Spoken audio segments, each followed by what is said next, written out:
Olá pessoal, que alegria ter vocês aqui. Sei bem como a nossa rotina é intensa e sou muito grata, de coração, por terem aceitado o convite para participar desse projeto. Antes de entrarmos na formação em si, quero me apresentar. E faço questão disso porque eu tenho certeza que a minha história representa muitas das histórias aqui presentes. Então vamos lá. Eu sou a Ana Freire, sou a filha caçula da Dona Inês e do saudoso Senhor Freire, que ali na pandemia nos deixou muito cedo. Sou esposa do Sérgio, um músico e pai maravilhoso. Estamos casados há 28 anos e temos 3 filhos incríveis. O Samuel, com 26 anos, o Natan, de 24 e a Carolina, de 23. Também sou uma pessoa neurodivergente.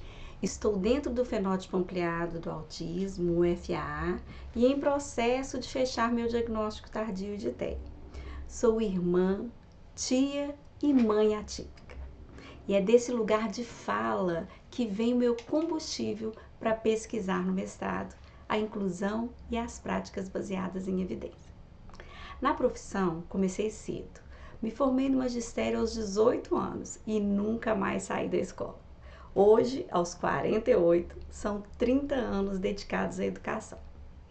Entrei para a PBH em 2011 e nesses anos, como servidora municipal, passei por praticamente todas as áreas, do berçário à vice-direção de e-mail, da coordenação ao apoio educacional especializado, às salas de AE. Por isso hoje eu não falo apenas como uma pesquisadora, mas falo como uma colega que viveu e ainda vive os desafios e as belezas desses espaços. E eu quero convidar vocês para sermos parceiros nesse momento. Vamos unir as nossas vozes por uma inclusão que acolha o estudante, famílias, mas também que nos valorize enquanto educadores, gestores, que sentem na pele todos os dias esse árduo processo de tentar fazer da escola um ambiente verdadeiramente inclusivo. Esse é meu convite para que possamos ser parceiros e construir essa formação. Então, mãos à obra. Tudo isso que eu compartilhei com vocês até aqui não é só apresentação pessoal, é o ponto de partida para a formação que vamos construir juntos. Nossa formação vai acontecer em 3 aulas. 2 delas serão aulas gravadas que vocês poderão assistir com tranquilidade no melhor horário para cada um. Dentro de um período de 1 semana, você escolhe o tempo para ver as suas aulas. A terceira aula será o nosso encontro ao vivo pelo Google Meet. A data e o link serão enviados pela direção da escola para vocês posteriormente. E esse será um momento muito importante para fazermos um estudo de caso e para vocês tirarem dúvidas e trocarmos experiências, vocês darem sugestões. Por isso, nesse momento de aula agora, dessas 2 primeiras aulas, anotem tudo o que vocês quiserem para mais para frente, na terceira aula, nós podemos esclarecer, ok? No primeiro momento, vamos aprofundar no que é a natureza do fenômeno do autismo. No segundo momento, vamos nos debruçar sobre os conceitos de prática baseada em evidência. O que são elas, por que elas são importantes, vamos dialogar um pouco sobre isso e como isso funciona na prática na escola, no chão de escola, ali, na vida real. E no terceiro momento, vamos conversar sobre por que a análise comportamental aplicada, a ABA, é considerada hoje a ferramenta padrão ouro no trabalho com crianças autistas. Sempre fazendo a ponte com o contexto educacional e a nossa ciência e a nossa realidade. Então vamos começar. Vamos entender juntos o que é autismo, para depois pensar como ensinar, cuidar e incluir com mais segurança e consciência. E para iniciar o nosso primeiro tópico, eu escolhi um vídeo do professor Lucelmo Lacerda. Hoje na internet fala-se muito sobre autismo, mas infelizmente também circulam muitas informações equivocadas e até fake news. Depois de muita pesquisa, eu selecionei esse vídeo, mesmo ele tendo mais de 3 anos de publicação, e eu fiz essa escolha por 2 motivos principais. Primeiro, pelo lugar de fala do professor Luciano Lacerda, por ser professor, por ser um autista, pai de autista, e ele tem uma importância enorme em defesa dos direitos da comunidade autista. E ele também atuou como especialista no grupo de trabalho do Conselho Nacional de Educação Especial, o CNE. Sim, contribuiu para a elaboração das novas diretrizes nacionais de educação especial. Esse foi o primeiro motivo. Mas o segundo, muito importante também, porque ele é um vídeo extremamente didático. Sim, ele usa uma linguagem acessível para quem está na escola, para quem está no chão de sala, para os pais. É uma linguagem mais fácil. Inclusive, ele faz a escolha muito consciente de utilizar o termos leve, moderado e severo, em vez de usar a linguagem mais técnica, como nível 1, 2 ou 3 de suporte. Tudo isso para garantir que a explicação seja compreendida e mais acessível a mais pessoas. Assista o vídeo com atenção e daqui a pouco eu retorno para seguirmos juntos para o segundo tópico da nossa formação. O que é o autismo? Ou no seu nome oficial, seu nome de batismo atual, o transtorno do espectro autista? Essa é a pergunta que eu quero responder aqui nesse vídeo, com muito cuidado, de maneira muito didática, utilizando os referenciais mais atuais, né? O CID-11, o DSM-5 e o que a ciência tem trazido de mais contemporâneo. E eu vou apresentar aqui qual é a categoria desse diagnóstico. Isso é importante para a gente saber quais são os outros diagnósticos que estão na mesma categoria. Isso tem um valor muito grande, não só para a gente poder fazer diagnóstico diferencial, mas também para a gente entender a natureza do fenômeno. E é isso que eu quero acentuar aqui. Qual é a natureza do fenômeno do autismo? O que é exatamente esse transtorno? E é isso que eu vou apresentar para vocês. Fiquem aí para a gente conversar.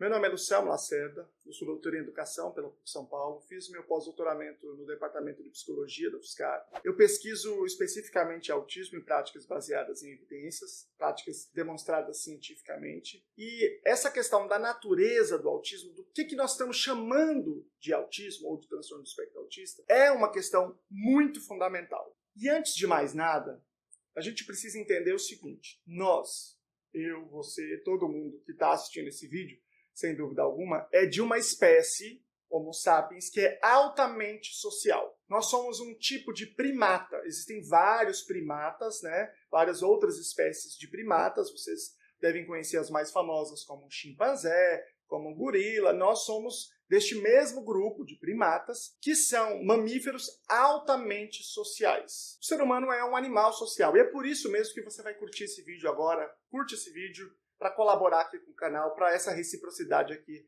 entre nós. Se depois você não gostar do vídeo, você pode tirar a curtida, mas depois você esquece. Dá uma curtida aí, se inscreva no canal, põe aí o inscrever-se, não custa nada, rapidão aí, beleza? Ótimo, muito obrigado, olha aí a reciprocidade, olha nós aqui interagindo socialmente. Diferente de outras espécies, que são menos sociais. A nossa espécie depende do outro. A gente precisa ser cuidado assim que a gente nasce, senão a gente morre, diferente de outras espécies. A gente precisa desta relação com o outro, porque é impossível que um indivíduo sozinho proveja todos os meios da sua existência. Então, nós já nascemos equipados para essa interação social. Nós temos várias características que nos preparam, que nos qualificam para essa interação de uma maneira habilidosa. Eu vou dar um exemplo para vocês. Quando um bebê nasce, assim que ele nasce, a gente coloca uma chupeta com um medidor de peso. Então, se ele chupa mais forte, a gente sente o peso maior. Se ele chupa mais fraco, a gente não sente a diferença ou sente mais fraco. Quando você coloca vários bebês nessa mesma situação, com poucas horas de existência, e alguém vai atrás e fala com ele, ele começa, mesmo ele não vendo o indivíduo, só porque o som já sinaliza que tem um outro ser humano presente. Mas uma série desses bebês não apresenta essa alteração, ou apresenta uma alteração muito menor. Esses bebês têm uma maior probabilidade de no futuro apresentarem o transtorno do espectro autista, por exemplo. Então o que eu quero dizer é o seguinte: existem aspectos da motivação social e do reconhecimento das interações sociais, o que uma psicóloga chamada Uta Frith chamou de um sistema de navegação social pré-instalado, que é inerente à maior parte dos seres humanos, aos membros típicos da espécie. Só que isso não é igual em todo mundo. Ele sofre alterações em todas as pessoas. E aí tem um conceito importante aqui de genética para a gente entender. Todos nós temos os cromossomos, que é o invólucro do material genético, né, as casinhas deles, e temos o gene em si, que é o conjunto de informações em si, né, um código que a gente representa na forma de letras. Esse código genético, em parte, ele é vindo da mãe, ele é herdado da mãe, que por sua vez vem dos avós, distribuído entre avó e avó, e assim por diante, né? E uma parte vem do pai, que também vai vir dos avós, assim por diante, certo? Então eu tenho uma parte do código do pai, uma parte da mãe, e uma parte deste código recebido é alterado quando eu surjo como indivíduo. Na hora de transcrever esse código, existem erros, alterações, que a gente chama de mutações. Todos nós temos milhares de mutações. Todos, tá certo? Só que essas mutações, elas podem ser em vários lugares do DNA, do nosso código. A maior parte desse código, uns 98%, um pouco mais, a gente chama de DNA lixo, chamava, né? Hoje a gente sabe que tem algumas funções regulatórias e tal, mas não é o que define, de fato, a nossa estrutura. Não tem muito problema, em geral. E existe uma outra área do DNA que a gente chama de exons. Quando a gente faz um exame lendo esta área, a gente chama esse exame de exoma. Nos exons é que estão as informações de codificação de proteínas do nosso corpo. É o que diz assim, faz o nariz desse jeito, o olho desse jeito, assim por diante. Que diz, né, que estão as informações de fato que vão me constituir. Agora presta atenção que eu vou usar aqui um copo, tá? Para vocês entenderem um pouco graficamente o que eu estou falando. Imagine que isso aqui é o conjunto do espaço do DNA de um indivíduo. Imagine que eu tenho isso aqui, certo? E aí eu tenho muitas variantes genéticas que vão implicar em algum tipo de traço autístico, em alguma alteração dessas funções sociais básicas. Então eu vou representar aqui por essa bolinha que eu fiz de massinha, então eu coloquei aqui, certo? Isso quer dizer o quê? Que neste conjunto aqui, esse indivíduo tem uma informação que faz ele desenvolver um comportamento que é típico do autismo. Isso quer dizer que ele tem autismo? Não. Vamos imaginar que ele tenha mais um. Esse mais um pode ser do pai, pode ser da mãe ou pode ser uma mutação dele. Ele tem agora 2 traços aqui. Ele tem autismo? Não, tá tudo bem. Mas vamos imaginar que ele tenha mais, tá? Ele tem essa variante bem maior, né? A gente representa em geral essas variantes pelo tamanho da bolinha que a gente usa, isso tem em vários estudos de genética, tá? Então aqui eu tenho uma maior presença de traços autísticos. Isso não quer dizer que eu tenha autismo. Neste caso, o modelo do copo ele é utilizado, principalmente para discutir a diferença entre meninos e meninas com autismo, mas eu não vou entrar nesse tópico aqui agora, mas para dizer o seguinte, que aqui dentro cabe um conjunto de variantes que implicam em um certo conjunto de traços de autismo, mas que não são significativos o suficiente para justificar um diagnóstico. Então, vou lá, coloquei mais um e coloquei mais um. Certo? Aqui não encheu o copo, ok? O copo está aqui, não está cheio. Agora veja, se eu tiver mais variantes, esse copo vai transbordar. Então, vamos lá, vou colocar mais essa e mais essa. Olha aqui, ele transbordou. Então, essa diferença aqui, ela implica na expressão de um quadro de fato de autismo. E agora eu preciso explicar isso aqui bem calmamente para vocês entenderem o que isso quer dizer. Porque este é o segredo para você entender a natureza do transtorno do espectro autista, ok? Todo o nosso DNA, ele impacta diretamente, essa esfera que a gente chama de filogenética, né? Impacta diretamente na constituição de como a gente se comporta no mundo. É claro que tem muita influência da nossa história particular, cada um de nós tem uma, e a nossa cultura, o ambiente cultural, verbal em que nós vivemos. Mas no caso de autismo, a determinação ela é basicamente genética, por isso que eu vou insistir um pouco mais nisso aqui. Entendam o seguinte, o autismo tem 2 critérios diagnósticos, prejuízo na comunicação social e comportamentos e interesses fixos e restritos. Então, eu preciso cumprir esses 2 critérios para que eu seja diagnosticado como uma pessoa com autismo. Eu preciso ter os 2. É preciso que eles tragam um prejuízo de vida clinicamente significativo, que ele impacte na minha vida de tal modo que eu necessite procurar uma ajuda. E aí você tem lá os 3 níveis. Leve, precisa de ajuda, moderado, ajuda substancial, severo, ajuda muito substancial. Mas não é isso que eu quero dizer. O que eu quero explorar com vocês aqui é o seguinte. Agora vamos imaginar que a gente pega esses dois critérios e quebra em múltiplos pedacinhos. Vamos olhar, por exemplo, os pedacinhos que o próprio DSM já quebrou. Vamos imaginar o caso do primeiro, né? Do prejuízo na comunicação social. Eles põem lá prejuízo na reciprocidade emocional, prejuízo no comportamento verbal ou não verbal e prejuízo em iniciar e manter relações. Vamos falar, por exemplo, do segundo, certo? De comunicação. Quando eu falo, existe um conteúdo, digamos assim, verbal daquilo que eu estou comunicando. Ou seja, quando eu falo, isso acontece em um idioma, que você também conhece, quem está assistindo é porque conhece esse idioma, e aí tem um conteúdo que eu estou comunicando que o indivíduo recebe. Mas além deste conteúdo verbal, daquilo que a minha fala equivale em termos de sentido, de significado, eu também me comunico, veja, com os braços, com o rosto. Se eu fico bravo, eu falo assim. Se eu fico feliz, eu faço assim. Isso também é comunicação. Além disso, eu também falo com o tom da minha voz. Eu faço mais ênfase. Isso é muito importante. Ou, isso é uma coisa assim... Olha, a diferença. São alterações não verbais do meu rosto e do meu corpo ou paralinguística, da minha tonalidade, do meu ritmo de fala. Tudo isso são competências comunicativas, certo? Vamos imaginar que cada uma dessas coisas que compõem esses dois critérios, e nesse caso aqui, essas habilidades, eu as medisse e eu pudesse ter 0% dessa habilidade ou 100% dessa habilidade, certo? Por exemplo, de falar e de uma comunicação pelas mãos ser plenamente coerente com o que eu estou falando. Ou 0% ou 100%. Quem é que tem 0%? Provavelmente ninguém fica exatamente parado. Quem é que tem 100%? Provavelmente ninguém, porque é muito improvável que isso seja totalmente competente. A mesma coisa eu posso dizer sobre o rosto, a mesma coisa eu posso dizer sobre as alterações paralinguísticas, a mesma coisa eu posso dizer sobre iniciar relações, manter relações, a mesma coisa eu posso dizer sobre todas as competências humanas. Provavelmente ninguém tem 0, ou quase ninguém, provavelmente ninguém tem 100. Ou quase ninguém. E aí, presta atenção na informação que eu vou dar. Um pesquisador, psicólogo inglês chamado Simon Baron-Cohen, ele criou uma escala chamada Autism Spectrum Quotient, que é AQ. Essa escala tem 50 traços, e esses traços são divididos em 4 níveis de presença ou não. Ou seja, você tem muitas possibilidades de combinação aí entre esses vários traços. E aí esta escala foi aplicada à população geral. Nós temos 50 traços. E qual foi o resultado acachapante? A população usual, a população normal, que está aí andando nos lugares e frequentando os lugares, tem, em média, a metade desses traços. Em média, a metade. Na população geral, não é no público com autismo.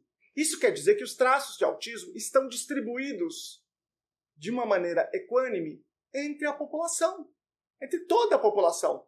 E o que define, portanto, o transtorno do espectro autista? O que define é que quanto mais esse indivíduo passa dessa média, quanto mais ele vai para frente em termos de traços, 26, 27, 28, 29, 30, quanto mais para frente ele chega, maior a probabilidade desses traços implicarem em um prejuízo significativo da qualidade da sua vida. Quanto mais eles se acumulam, mais se justifica ele procurar um médico para ter acesso a um diagnóstico, para ter acesso ao apoio necessário para ele poder ter uma qualidade de vida melhor. E é essa divisão, essa necessidade é que faz a fronteira do autismo.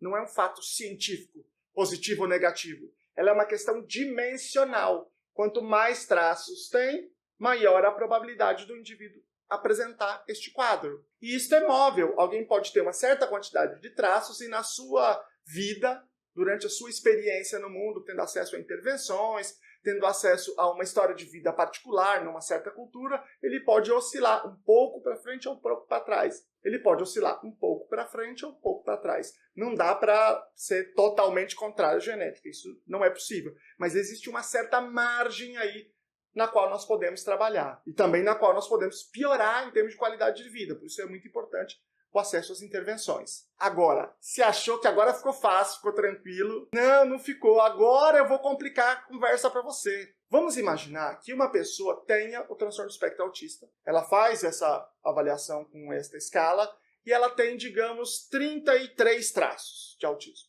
E aí você tem um outro indivíduo que também tem 33 traços de autismo. Aí você fala, bom, beleza, aqui ó, nós dois estamos juntos, aqui um quadro parecido. Não quer dizer isso. Porque esses 33 traços que eu tenho podem ser outros completamente diferentes de uma outra pessoa. Entre esses 50 traços e entre essas 4 possibilidades dentro de cada traço do indivíduo. Então, quadros que podem parecer dimensionalmente semelhantes, eles podem ser muito diferentes.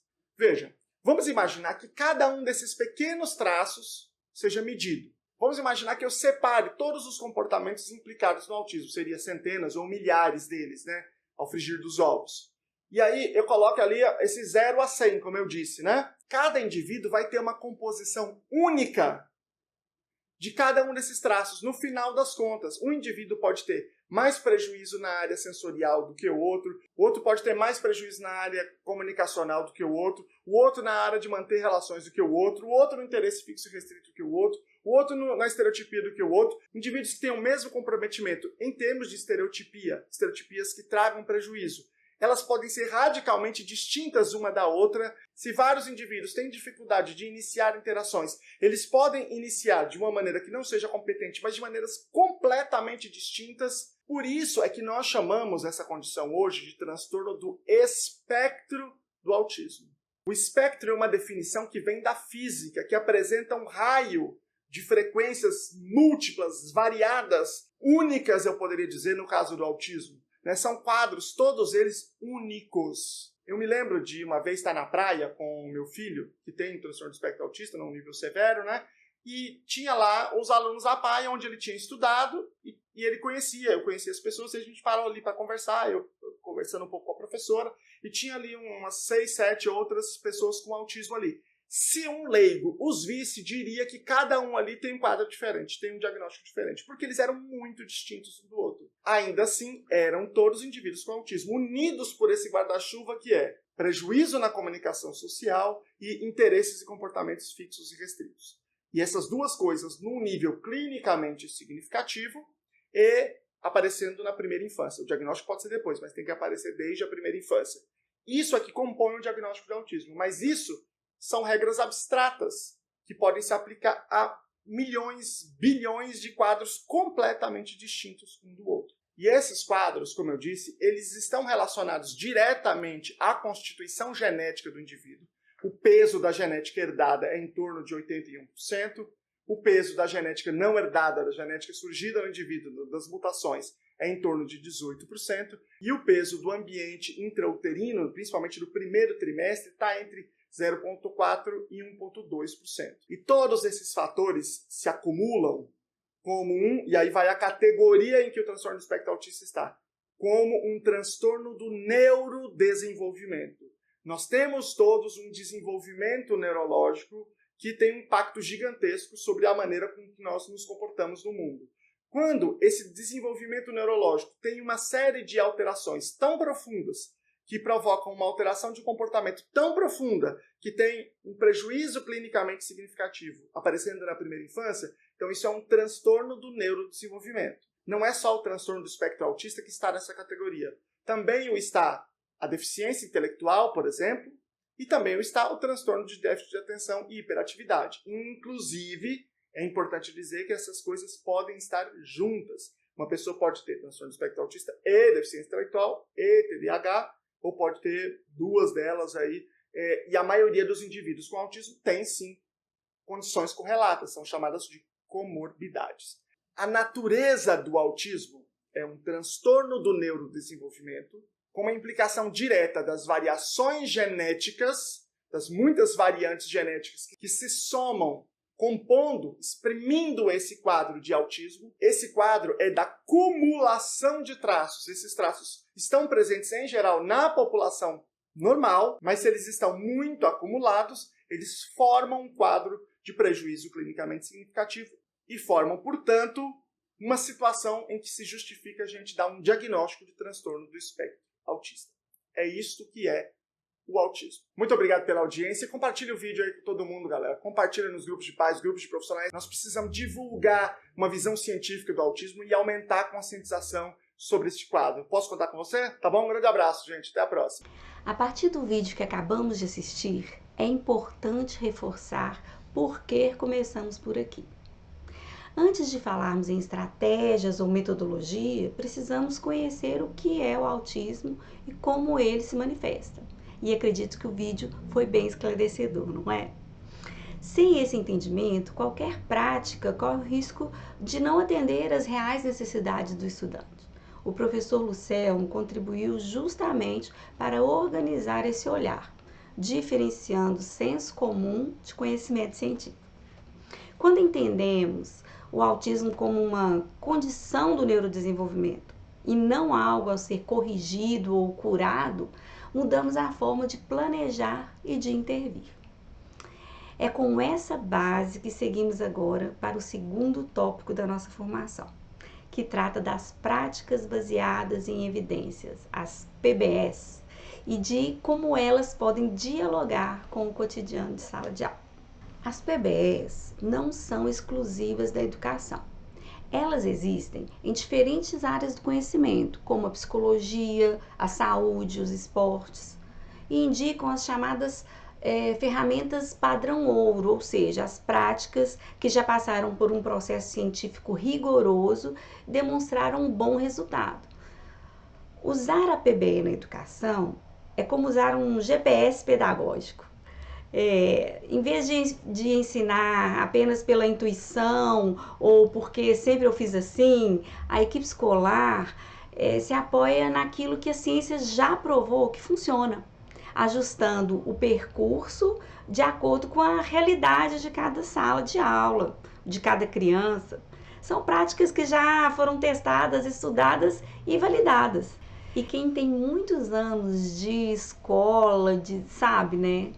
Nós já fazemos isso o tempo inteiro. Muitas vezes, no mesmo dia, entramos em 2 ou 3 salas da mesma turma, mesma série, os meninos da mesma idade, e precisamos adaptar o planejamento conforme o perfil de cada grupo.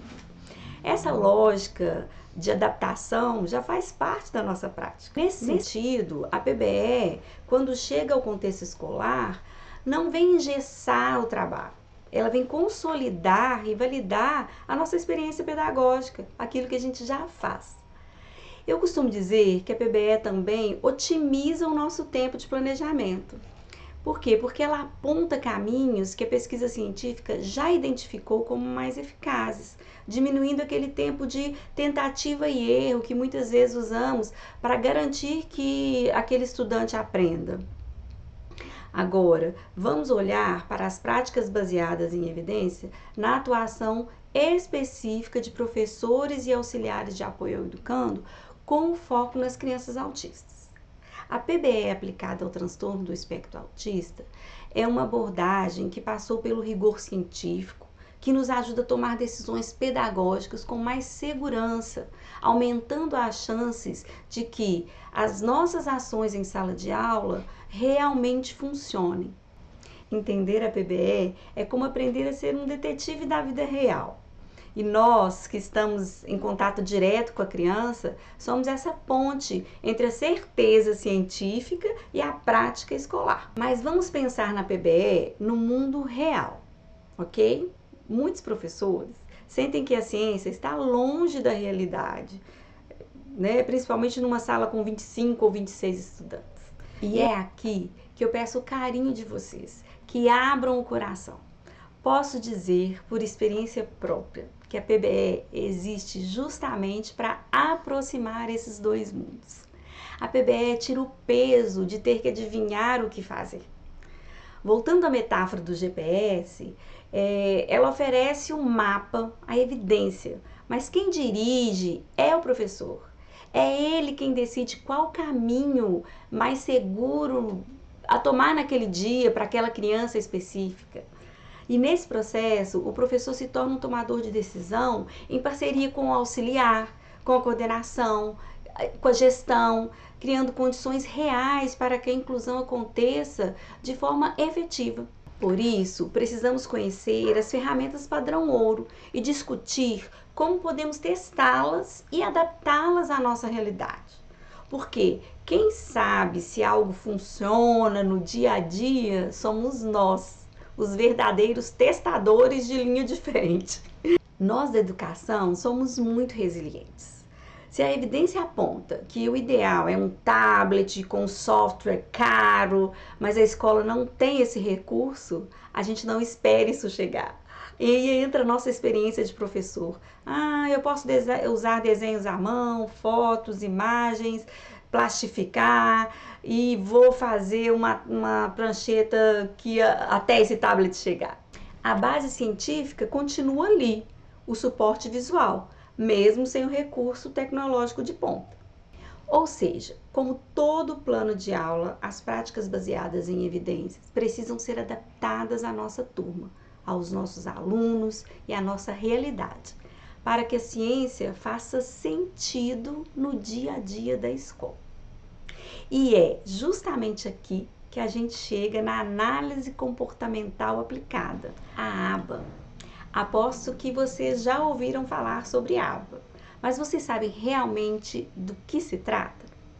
Se as práticas baseadas em evidência funcionam como um GPS pedagógico, voltando à metáfora que eu usei, a ABA é uma das ferramentas padrão ouro mais estudadas e consolidadas quando falamos do trabalho com crianças autistas.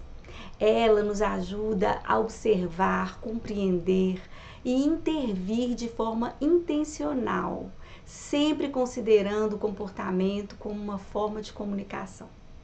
A ABA não é uma receita pronta, nem algo engessado. Ela oferece princípios claros, baseados na ciência, para que professores e auxiliares tomem a decisão mais segura no dia a dia de sala de aula, respeitando o ritmo, as necessidades e o contexto de cada criança. E é disso que eu gosto muito. É sobre usar o conhecimento científico como apoio e não como um peso. É usar o conhecimento científico para tornar a inclusão possível, concreta e mais leve.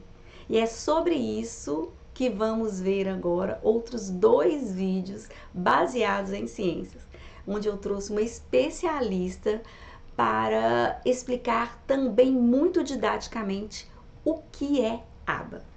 Vejam aí, daqui a pouco eu retorno.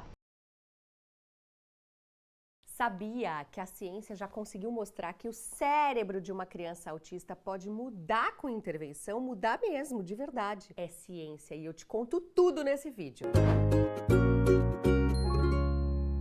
Olá pessoal, eu sou Maíra Gaiato, neurocientista, psicóloga e especialista em autismo. E há mais de 20 anos eu me dedico a estudar como a gente pode transformar o desenvolvimento de crianças com autismo, com atrasos, através de ciência e afeto. Eu tô sempre falando sobre intervenção, ciência e desenvolvimento infantil, então se inscreve aqui no canal para não perder nenhum conteúdo. E o assunto de hoje é muito importante, porque eu vou mostrar para vocês um estudo que foi feito por um grupo de pesquisadores e foi liderado pela Geraldine Denson e pela Sally Rogers, que inclusive é coautora do próprio modelo Denver de intervenção precoce. E elas publicaram um artigo na maior revista de psiquiatria infantil do mundo, a Journal of American Academy of Child and Adolescent Psychiatry. O estudo avaliou 48 crianças autistas entre 18 e 30 meses, que foram divididas em 2 grupos. Um grupo recebeu a intervenção baseada no Early Start Denver Model, que é o modelo Denver de intervenção precoce. O que é? Uma técnica baseada em ABA e estratégias naturalistas, por 2 anos. O outro grupo recebeu as intervenções comunitárias disponíveis nos serviços públicos e privados da região. O estudo é um ensaio clínico randomizado, ou seja, tem um critério de metodologia padrão ouro da ciência, muito cuidadoso. Eles usaram exames de eletroencefalograma para comparar como o cérebro dessas crianças reagia a 2 tipos de estímulos, rostos humanos e objetos. Sabe o que eles descobriram? Que as crianças que passaram pelas estratégias naturalistas do modelo Denver tiveram respostas cerebrais semelhantes às de crianças típicas, sem autismo. Quando viam rostos, os cérebros delas ativavam mais regiões associadas à atenção social e ao engajamento afetivo. Isso foi medido por maior ativação cortical do córtex cerebral, que é mostrado no EEG por menos alfa e mais teta. Respostas mais rápidas na latência do comportamento, ou seja, respondiam com menos demora, o que indica foco de atenção em estímulos relevantes. Em outras palavras, o cérebro aprendeu a priorizar rostos humanos em vez de um objeto. Por que isso tudo que eu estou contando importa tanto? Porque esse tipo de resposta cerebral está diretamente ligado ao desenvolvimento social. No mesmo estudo, as crianças que tiveram mais ativação ao ver rostos foram as que apresentaram melhores resultados em habilidades sociais e de linguagem, claro. Isso mostra que a intervenção precoce muda o cérebro e muda o comportamento. E eu fico emocionada lendo esses estudos porque eles validam o que a gente já sabe e faz há muito tempo. O modelo Denver de intervenção precoce é uma intervenção baseada em ABA, mas com um olhar naturalista, afetivo, humano. E esse é o coração do nosso trabalho no Instituto Singular. E é por isso que a ciência está comprovando. E essas intervenções podem melhorar muito a atividade cerebral de crianças com autismo. A gente sempre acreditou que o autismo não é uma sentença. Com carinho, conhecimento e estratégias certas, a gente pode abrir um novo caminho e esse estudo é só mais uma prova de que isso é possível. Tchauzinho, até o próximo vídeo. Tchau, tchau.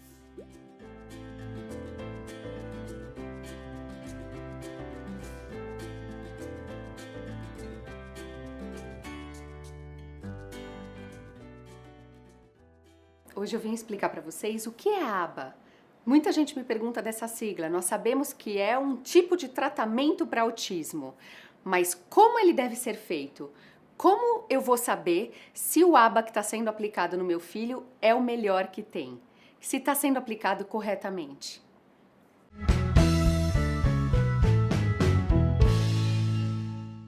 ABA significa Applied Behavior Analysis. É uma sigla em inglês que significa Análise do Comportamento Aplicada. Nós aqui no Brasil simplificamos em ABA, ou Terapia Comportamental Especializada para Autismo.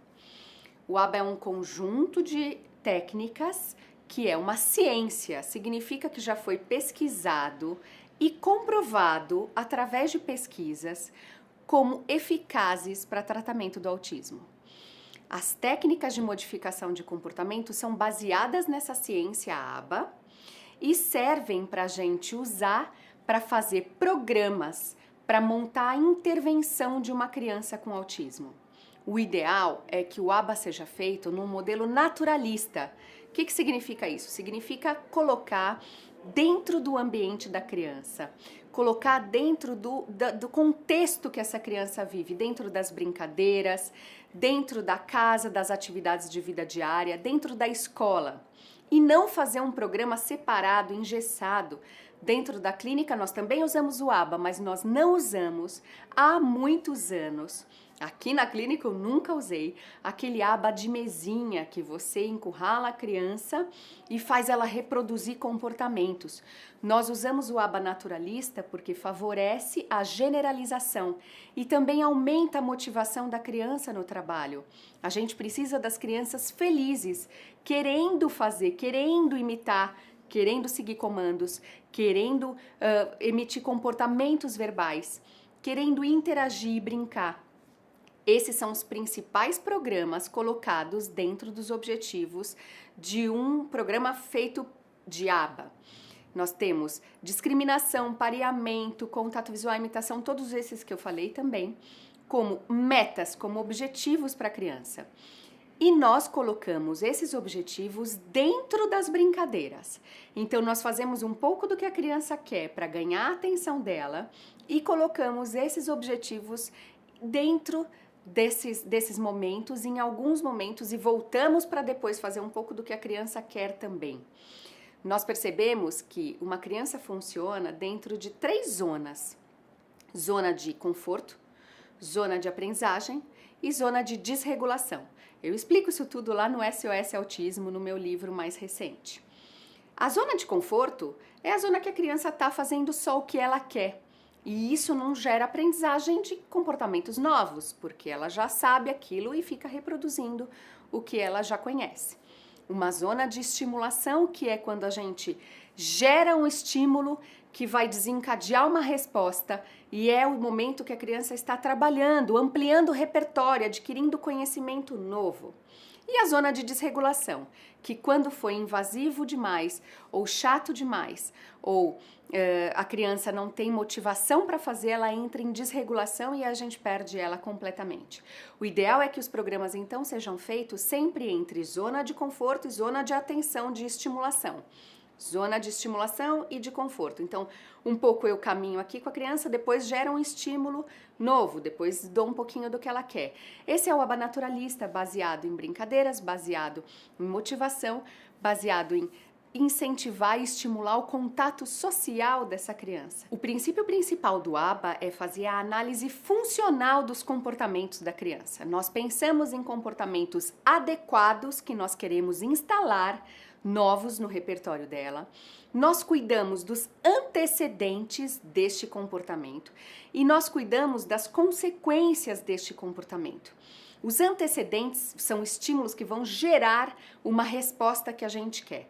Quando essa resposta é gerada, nós damos consequências benéficas, positivas para aquele organismo, para que o cérebro dela associe entre prazeroso, que aquilo vale a pena fazer. Quando nós temos uma consequência, um reforço de um comportamento, este comportamento tende a aumentar de frequência e de intensidade.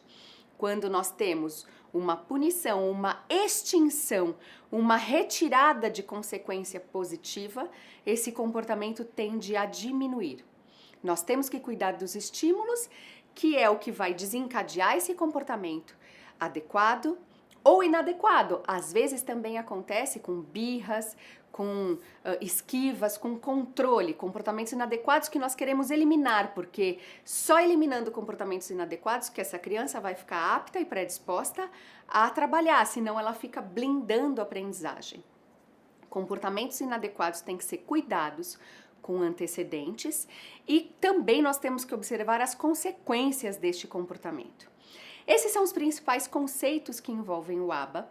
A terapia Denver, que é o modelo de intervenção precoce, é baseado na ciência da análise do comportamento aplicada, mas com algumas peculiaridades, como, por exemplo, ser naturalista, como, por exemplo, ser motivador e trabalhar a socialização e a própria brincadeira ser consequência, ser o reforço das respostas que a gente quer incentivar e aumentar de frequência.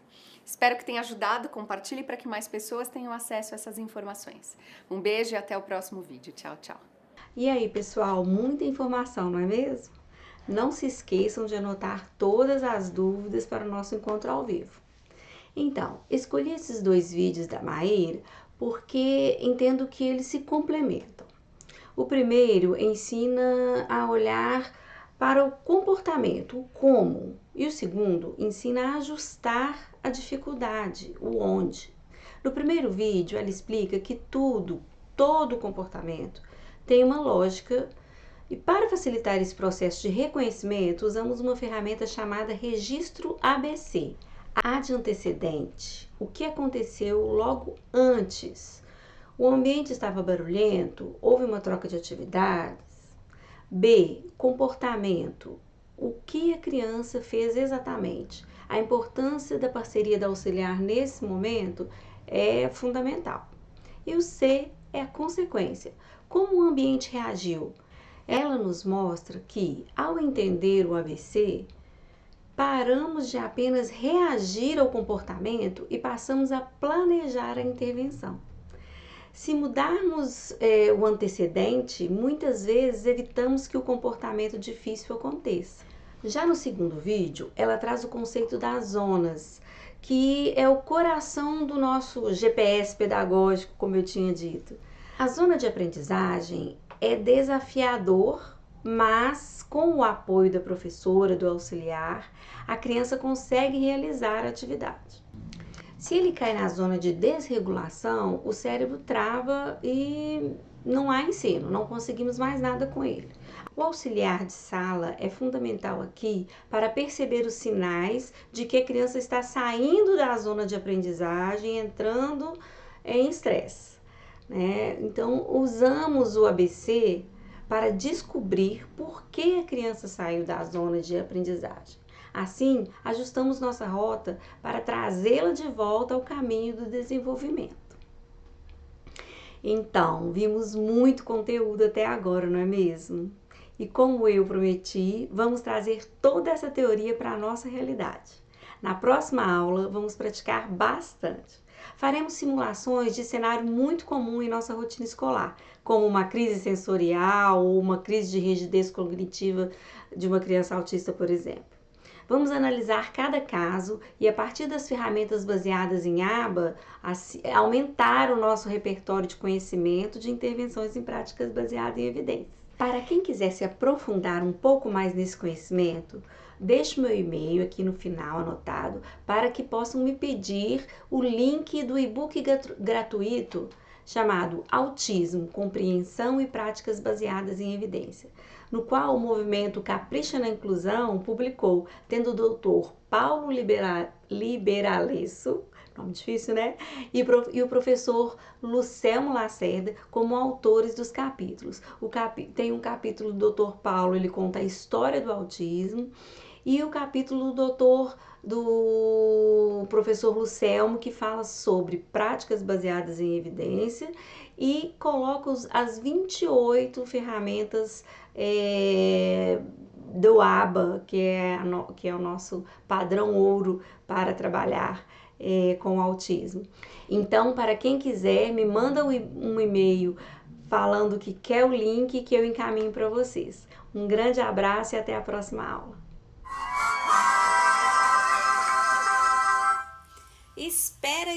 Espera, ainda não acabou. O professor que é professor testa os conhecimentos.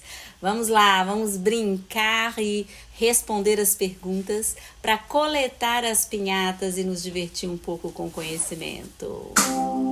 Revisando a aula 1, competições de desenvolvimento técnico, você com você mesmo. Como o transtorno do espectro autista, o TEA, é definido quanto ao desenvolvimento? É uma condição do neurodesenvolvimento ou é causado por vacina? Tempo! Se você respondeu que é causado por vacina, você errou. É uma condição do neurodesenvolvimento. Na analogia do curso, o que funciona como um GPS pedagógico para o professor?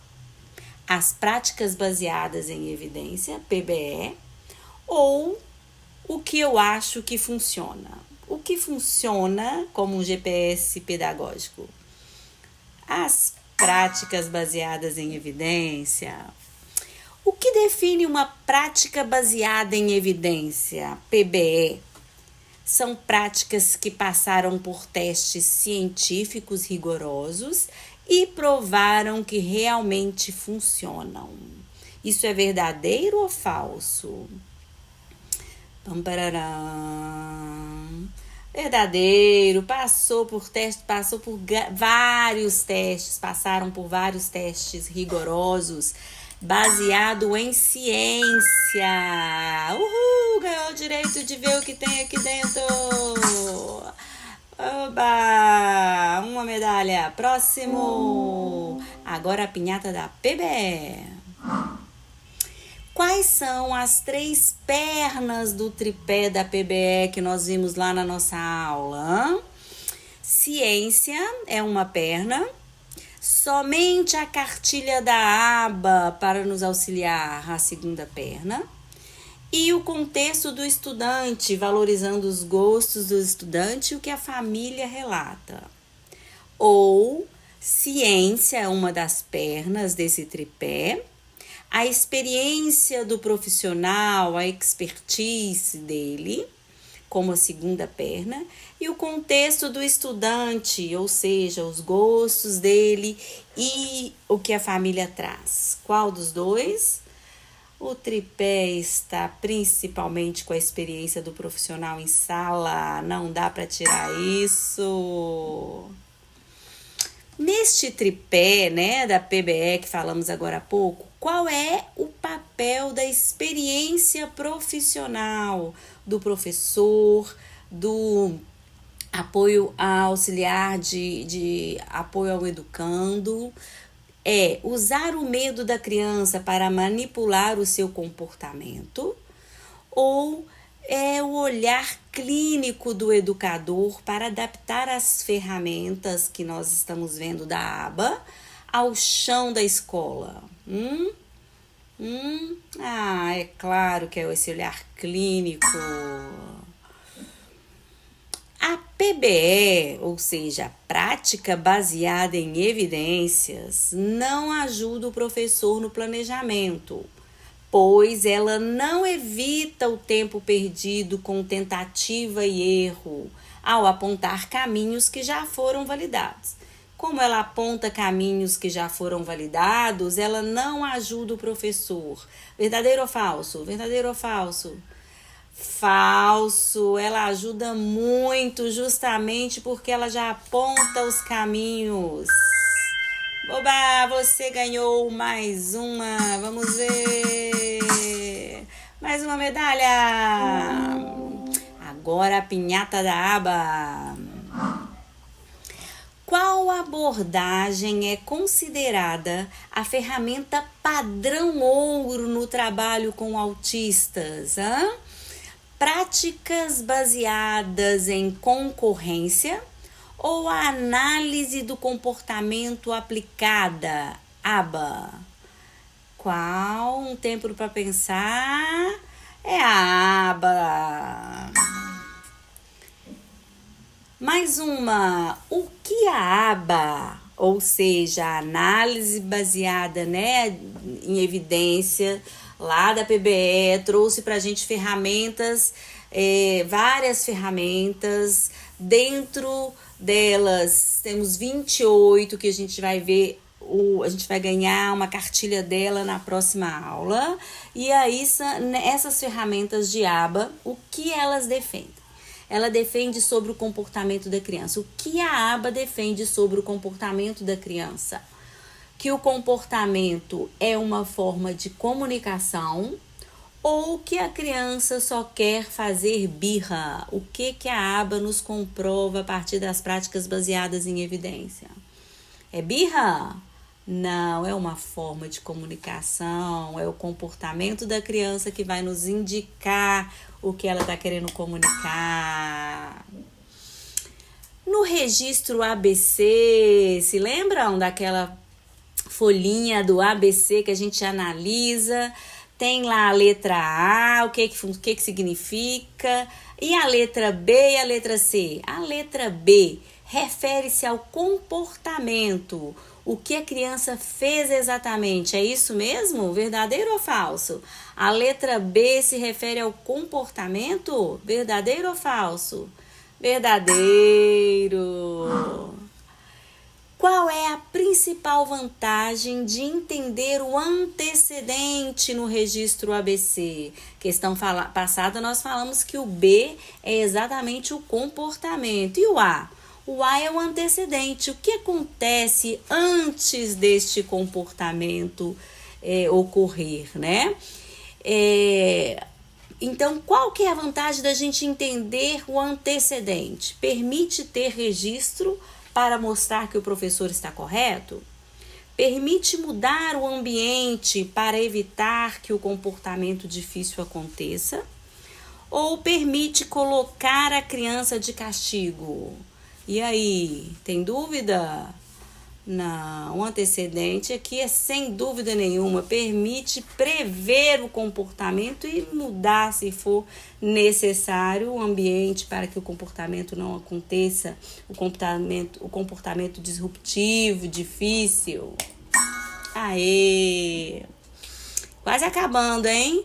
Qual a importância da previsibilidade para o estudante autista? A gente já ouviu muito essa palavra em sala de aula. Para que a criança precisa ter essa previsibilidade? porque reduz o estresse ao mostrar claramente o que vai acontecer a seguir? Ou reduz o comportamento difícil, os comportamentos difíceis, ao mostrar claramente o que vai acontecer a seguir? Essa tá difícil. E aí? Se você respondeu a primeira, você está certo. Mas se você respondeu o segundo, também está certo, porque na verdade a previsibilidade reduz o estresse e reduz os comportamentos difíceis. Boa! Você ganhou Você ganhou a pinhata da aba! Mais uma medalha! E parabéns, você conseguiu todas as pinhatas! Muito bom! Foi bom ver você nessa aula e te vejo na próxima aula. Espero vocês!